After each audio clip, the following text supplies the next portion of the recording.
गांव में सरकारी हैंडपंप के आसपास कुछ विचित्र घटनाएं होने लगी। सभी लोग उन घटनाओं से अचंभित थे। अरे दीदी, का तुम रात सुने रही? ई हैंडपंपवा खुदे चलत रहा। राती 12 बजे भला कौन पानी भरे आई? हमें तो बहुत डर लागत बा।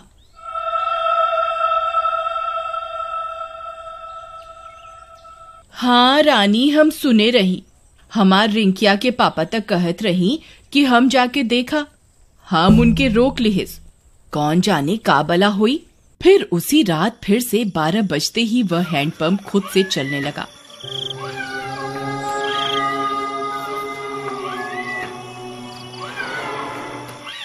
सभी गांव वाले सुन रहे थे, पर किसी की हिम्मत नहीं हुई कि जाकर देखे। फिर सुबह होने पर, अरे मीना दीदी, चला हो हैंडपंपवा पर पानी भरे के, हमें अकेले जाते डर लागत बा। फिर वे दोनों हैंडपंप पर जाती हैं। वहां पहुंचकर उनकी आंख फटी की फटी रह जाती है। वहां किसी के पैर का निशान होता है जो इंसानी पैर से दुगने साइज का होता है। ई देखा हो रानी, हम कहत रहे ना कुछ गड़बड़ जरूर बा। ई देखा, भला किस इंसान के इतना बड़ पैर हुई। तभी वहां पिंकी आ जाती है। अरे दीदी, क्या हुआ?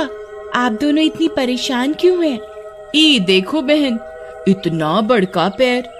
लागत है कौनो शैतान ई हैंडपंपवा पे आया रहा। कम ऑन दीदी, कोई प्रैंक कर रहा होगा। हमारी सिटी में तो ऐसे बहुत करा जाता है। अरे आप शहर से आई रही पिंकी बहन, आप ये सब ना समझी। फिर रात होने पर हैंडपंप फिर खुद से चलने लगता है।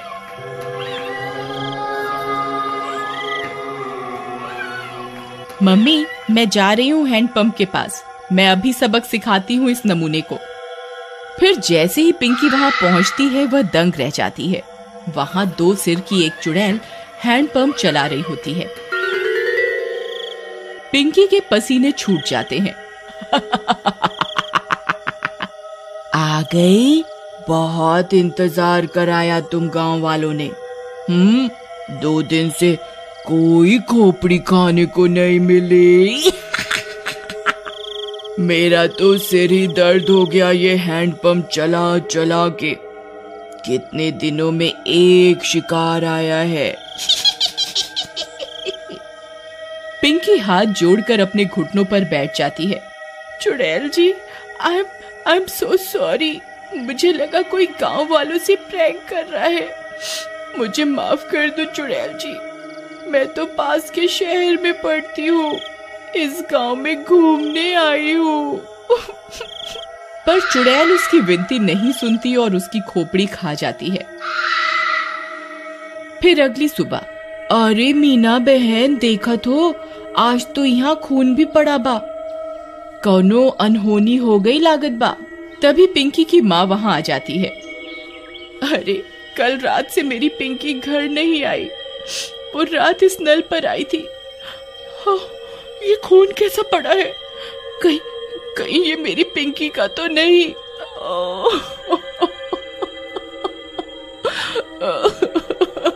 अरे भौजाई, हम उसे कल ही कहे रहे कि ज्यादा लेक्चर का झाड़ो। लगता है उसके साथ कुछ गलत हुई गवा। थोड़ी देर में झाड़ियों में उन्हें पिंकी की सिर कटी लाश दिखती है।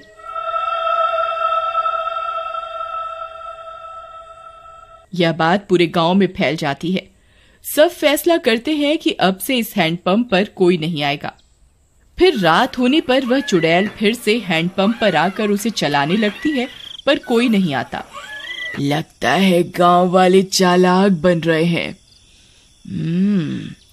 इनको किसी और तरकीब से बुलाना होगा, नहीं तो हम भूखी मर जाएंगी।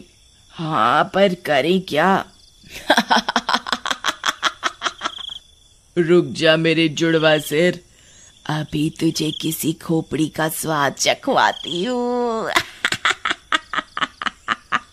फिर वह चुड़ैल पिंकी के घर के पास पहुंच जाती है। वहां जाकर चुड़ैल पिंकी की आवाज में उसकी माँ को आवाज देती है। मम्मी, मम्मी, दरवाजा खोलो मम्मी। मम्मी। पिंकी की आवाज सुन उसकी माँ झट से दरवाजा खोलती है। वह बाहर चुड़ैल को देख पिंकी की माँ कांपने लगती है। पिंकी, ये तुझे क्या हुआ? चुड़ैल की एक खोपड़ी अपनी लंबी जीभ से पिंकी की माँ को जकड़ लेती है। मैं कोई पिंकी विंकी नहीं। तेरी पिंकी तो कब की हजम भी हो गई होगी। अब तू मेरा खाना बनेगी मूर्ख औरत। फिर चुड़ैल उसकी खोपड़ी काट कर निकाल लेती है और उसे खा जाती है।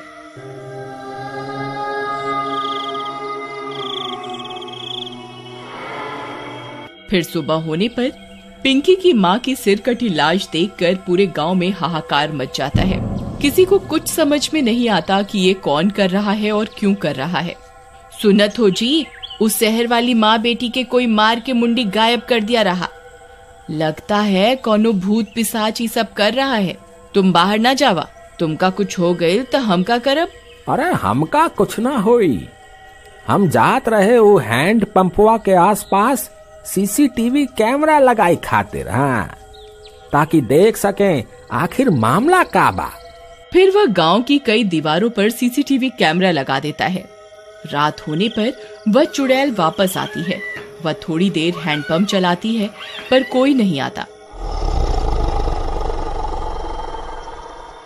वह गांव में पिंकी और उसकी माँ की आवाज निकालकर सबको बुलाती है पर कोई नहीं आता।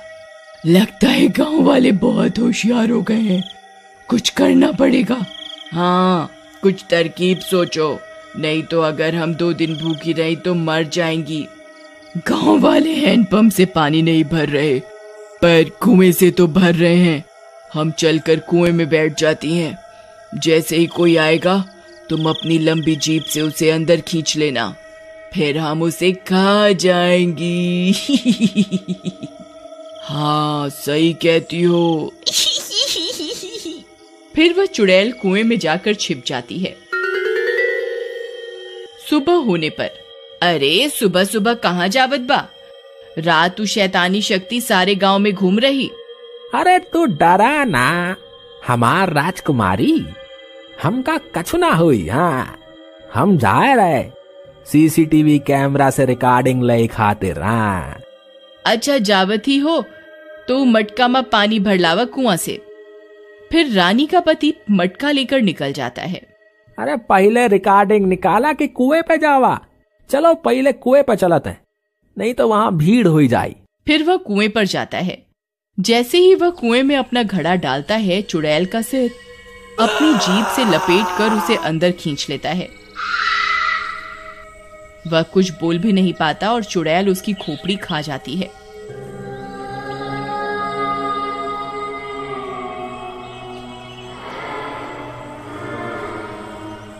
कुछ देर में गांव वालों को उसकी सिर कटी लाश कुएं में दिखती है। इस बार और कोहराम मच जाता है। हम कहर, अरे हम इकरा के कही रही ना जावा सुबह सुबह, पर ये हमारी एक न सुनी। हम तो लुट गईली, बर्बाद हो गईली। हे राम।